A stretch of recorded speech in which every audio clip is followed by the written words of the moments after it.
Graphical analysis of motion, यानी इसमें हम किस तरह से किसी मोशन को डिस्क्राइब कर सकते हैं ग्राफिकली। इसके लिए हमें दो जो हमारे पास वेरिएबल हैं या दो फिजिकल क्वांटिटीज जो हैं उनकी ज़रूरत होती है। चलें सबसे पहले हम बात करते हैं टाइम या डिस्प्लेसमेंट टाइम ग्राफ की। यहाँ पर डिस्प्लेसमेंट के लिए हम सिंबल एस यूज़ करते हैं, जबकि टाइम के लिए हम स्मॉल टी यूज़ करते हैं। तो इस इनका ग्राफ देखते हैं और इसमें भी जारी बात है कि मोशन को हम बड़े आसानी से समझ सकते हैं। अब डिफरेंट केसेस जो है हमारे सामने अराइज होते हैं। तो सबसे पहले तो हम जैसे ग्राफ बनाने का एक असूल है कि हम एक्स एक्सिस और वाई एक्सिस ड्रॉ करते हैं और फिर उस पर जो नंबर्स है स्केल्स लेते हैं। तो हम यहाँ पर इस तरह से बात करेंगे कि ये हमारे पास एक्स एक्सिस है हॉरिजॉन्टल लाइन, जबकि ये वर्टिकल लाइन जो ये हमारे पास वाई एक्सिस है, जिसने के एक जो हमारा प्लेन है इन दोनों लाइंस ने मिलकर चार क्वाड्रेंट्स में डिवाइड कर दिया है। अब ये हमारा इनिशियल या स्टार्टिंग पॉइंट है जहाँ से हमने जो है वो स्टार्ट करना है मोशन। चूंकि जब बॉडी रेस्ट पे होती है तो वो उसने कोई फासला जो है वो ओरिजिन से कोई फासला तय नहीं किया होता। यहाँ पर हम कहेंगे अब ऐसा है कि फर्ज करें कि जो टाइम है जो कि हमारे पास इंडिपेंडेंट वेरिएबल यानी एक डिपेंड करेगा और एक इंडिपेंडेंट होगा। तो जो डिपेंड कर रहा है उसको मैं वाई एक्सिस के साथ लिख देता हूँ वर्टिकल एक्सिस, जो कि हमारे पास डिस्टेंस है एस, ठीक है, जिसको हम मीटर्स में मेजर कर रहे हैं।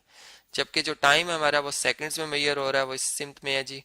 अब आप देखें कि फर्ज करें मैं वन वन टाइम यानी एक एक सेकंड के बाद की बात करता हूँ। छोटे छोटे हम इंटरवल्स में डिस्टेंस को स्पीड को या वेलोसिटी को हम जो है वो ऑब्जर्व करें। पहले हम स्पीड ही की मोशन की हवाले से स्पीड ही को समझते हैं, क्योंकि मैंने डिस्टेंस लिखा है ये 5 है, यहाँ पर आके 6 हो जाएगा, यहाँ पे आके 7 हो जाएगा।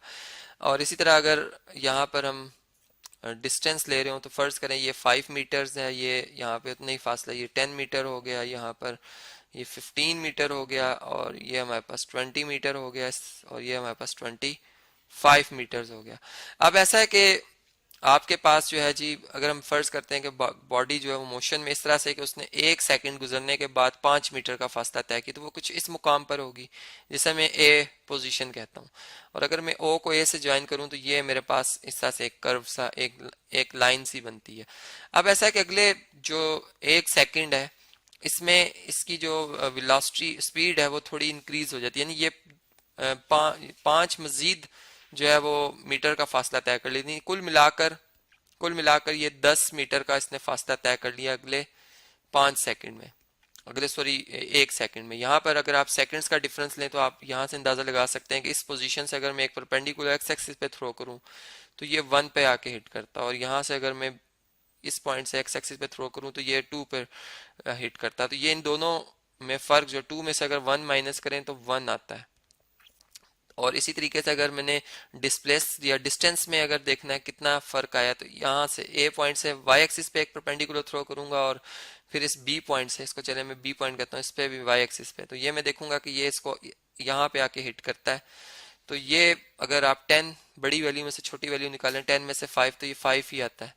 तो इन जनरल हम यूँ बात करते हैं कि जो ये शॉर्टेस्ट यानी या ये जो एक चेंज आई है टाइम में चेंज आई है इसको हम डेल्टा टी कह रहे होते हैं, और जो ये डिस्टेंस में जिसको मैंने 5 का है डिस्टेंस में जो चेंज आ रही है इसको डेल्टा एस कह रहे होते हैं।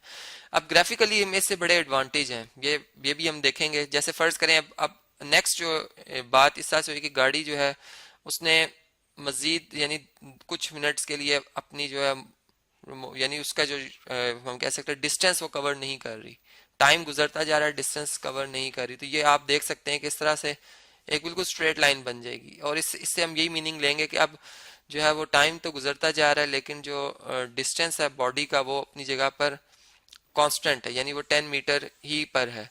और इसी तरीके से यानी ये रेस्ट की अपोजिशन में है, चूंकि जो इंक्रीज डिस्टेंस में अगर एक चीज जो है वो एक बॉडी जो है अपनी जगह तब्दील नहीं कर रही, यानी जो पोजीशन है टाइम गुजरता जा रही है, टाइम को रिप्रेजेंट कर रहा है बेसिकली, लेकिन इसकी पोजीशन अपनी जगह पर बरकरार है, तो हम ये कहेंगे कि इस टाइम जो है वो गाड़ी रेस्ट में है। लेकिन फर्ज करें कि ऐसा होता है कि वो अगर अपनी पोजीशन जो है वो चेंज करती है, मैं ये कहता हूँ कि अगले एक सेकंड में उसने मजीद जो है वो 2 मीटर का फासला तय किया, तो ये इधर आ जाएगी। यानी अब क्या हुआ कि स्पीड थोड़ी सी हमें स्लो नजर आ रही है कि अब इसने 2 मीटर्स की हाइट अटेन की है। यहाँ से आप देख सकते हैं कि ये 10 से सिर्फ 2 पे 2 मीटर ऊपर आई है, जबकि टाइम 1 सेकंड गुजर गया। तो यहाँ से हम ये भी देख सकते हैं कि वेरिएबल स्पीड है।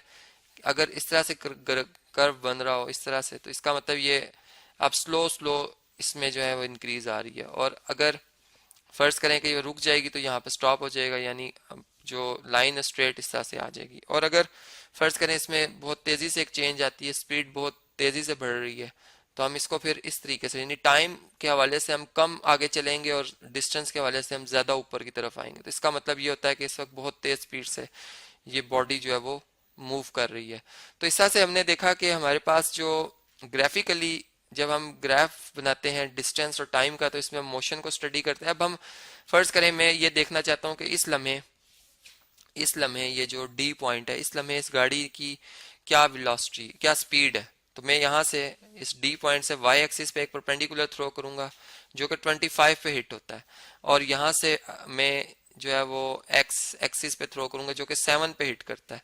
तो इसका मतलब ये हुआ कि जब 7 सेकंड गुजरे, ठीक है, 7 सेकंड यानी एक एवरेज बात हम करेंगे, 7 सेकंड गुजरने के बाद जो डिस्टेंस बॉडी ने कवर किया हुआ वो 25 मीटर्स का है। तो इस टाइम जो इसकी स्पीड बनेगी जिसको हम वी से जाहिर करेंगे वो होगी जी डिस्टेंस बाय टाइम और 25/7 मीटर पर सेकंड, जो कि 25 को अगर आप 7 पर डिवाइड करें तो ये आई थिंक 3 पॉइंट जो है वो 3.5 के लगभग करीब करीब आता है।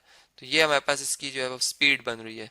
तो इस तरह से आप लम्हाती तौर पर भी देख सकते हैं, आप जिस लम्हे देखना चाहते हैं इस लम्हे क्या स्पीड थी इस लम्हे, तो आप यही तरीकेकार जो कि मैंने डी पॉइंट के लिए बताया कि आप इससे वाई एक्सिस पे थ्रो करेंगे तो आपको डिस्टेंस पता चल जाएगा उस लम्हे कितना कवर किया हुआ, और एक्स एक्सिस पे थ्रो करेंगे तो आपको उस लम्हे का टाइम पता चल जाएगा। तो इस तरह से हम देख सकते हैं कि एक ही ग्राफ में हमने यूनिफॉर्म मोशन भी देख लिया कि कुछ लम्हे के लिए गाड़ी एक जैसी स्पीड से मूव कर रही थी, कुछ लम्हे फिर उसकी जो स्पीड है उसमें, यानी अगर वो रुक गई तो क्या होगा, किस तरह से ग्राफ बनेगा, और अगर वो उसकी स्पीड में वेरिएशन आती है, वेरिएबल स्पीड है, तो तब क्या होगा, इंक्रीज आ रही है डिक्रीज आ रही है, सारी बातें हमने इसमें समझी।